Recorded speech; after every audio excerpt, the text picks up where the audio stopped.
અમદાવાદની કે જ્યાં નિકોલના લોકોને ફરી એક વખત ગટરિયા પાણીની સજા મળી છે। નિકોલના ગોપાલ ચોકમાં ફરી એક વખત કોર્પોરેશનનું પાપ ઉભરાયું। ગોપાલ ચોકમાં ગટરના પાણી ઉભરાતા લોકો ત્રાહિમામ। પર શિયાળે ગોપાલ ચોકમાં ચોમાસા જેવો માહોલ ફરી એક વખત જોવા મળ્યો। ચોમાસામાં મોટા મોટા બણકા ફૂંકનાર કોર્પોરેટરો હવે ક્યાં ગયા તે પણ સૌથી મોટો સવાલ છે। ક્યારે બદલાશે ગોપાલ ચોકના લોકોની કિસ્મત? ગોપાલ ચોકના લોકોને ગટરિયા પાણીની સજામાંથી ક્યારે મુક્તિ મળશે? શું અધિકારીઓ માત્ર વાર્તાઓ જ કહેતા રહેશે? ગોપાલ ચોકમાં ફરી એક વખત ગટરિયા પાણી ઉભરાયા છે, ત્યારે કોર્પોરેશન શું કરે છે તે પણ સૌથી મોટો સવાલ। શિયાળામાં ચોમાસા જેવો માહોલ જોવા મળી રહ્યો છે અમદાવાદના આ નિકોલ વિસ્તારમાં। જો કે પહેલાં ગોપાલ ચોકમાં આવો જ માહોલ જોવા મળતો હતો, પરંતુ આ વખતે તો આ સંસ્કૃત રેસિડેન્સી પાસે જે ડ્રેનેજના જે પાણી છે તે અહીંયા આગળ ફરી વળ્યા છે। એટલે કે અહીંયા આગળ બારે માસ તમને ચોમાસા જેવા જ દ્રશ્યો જોવા મળે છે। ખાસ કરીને ગટરના પાણીનું જે સામ્રાજ્ય છે તે જોવા મળે છે, અને જેના કારણે અહીંના સ્થાનિકો તેમજ વેપારીઓ છે કે જે ત્રાહિમામ પોકારી ઉઠે છે। આપણી સાથે અહીંયા આગળ કેટલાક સ્થાનિકો છે, તેમની સાથે વાત કરીશું। ભાઈ, કેટલી મુશ્કેલી પડે છે? કારણ કે અહીંયા આગળ ચોમાસા જેવા દ્રશ્યો, ચોમાસામાં પણ આવી પરિસ્થિતિ તો નથી જોતી। અરે બેન, ચોમાસામાં તો નહીં થતી, પણ આ શિયાળામાં જોવા મળે છે આ વસ્તુ। છેલ્લે 6-8 મહિનાથી તો બહુ વધારે જ પાણી રહે। ડેલી આવી રીતે ભરેલો, એક ગ્રાહક દુકાને ચડતો નહીં। અમને તો સોમનાથ દ્વારકા કોઈ યાદ જ નહીં આવતો, અહીં જોઈ લઈએ અમે બધું દરિયું। એવી રીતે આ ડેલીની પ્રોબ્લેમ છે। કર્મચારી આવે, વિડીયો પાડીને જાય, કોઈ કામ કરતો નહીં।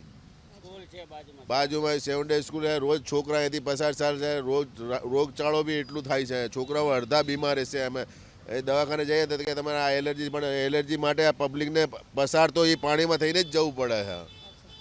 એ રીતનું આ બધું બહુ કેટલી મુશ્કેલી પડે છે?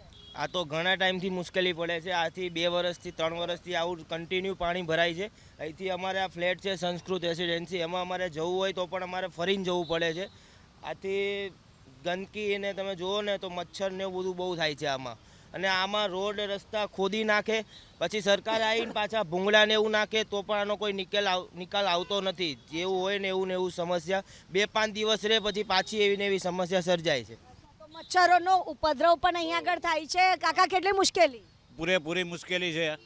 3 વર્ષથી આ એક સખત પાણી રોજે રોજ નીકળે છે, ડેઇલી સર્વિસ કન્ટિન્યુઅસ। અને છોકરા, નાના બાળકો મચ્છર, ડેન્ગ્યુના મચ્છરથી હેરાન થાય, બીમાર પડે છે। પ્રશાસને અહીંયા આગળ આ હેવી ડી વોટરિંગ વાન છે 2 મૂકી છે, તેમ છતાંય આ પાણીનો નિકાલ ન થતો। ગટર ઉભરાય જ છે કન્ટિન્યુઅર। સવારમાં 6 વાગે ને એટલે ગટર ઉભરાવાનું ચાલુ થઈ જાય છે, તે 10 વાગ્યા સુધી કન્ટિન્યુઅર ઉભરાય।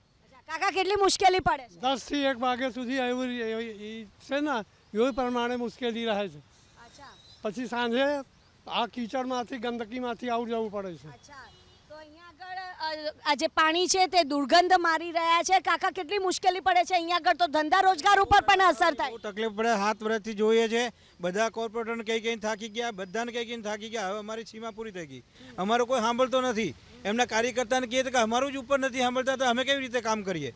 એટલે આ તો સમસ્યા હદથી વધારે છે। એટલા મચ્છર થઈ ગયા છે, હાજે તો એ બેવાતો નહીં દુકાનની અંદર। વહેલી તકે ગ્રાહકી અમારી 25% ગ્રાહકી રહી ગઈ છે। દુકાનનો ભાડો ભરવાનો કે ગ્રાહકી કાઢવાની આવી રીતે।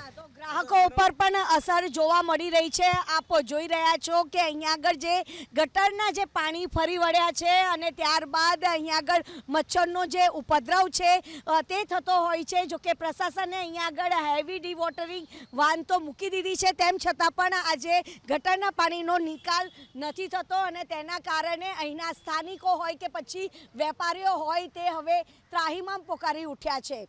કેમેરામેન કમલેશ પટેલ સાથે રાજલ બારોટ, ABP અસ્મિતા, અમદાવાદ।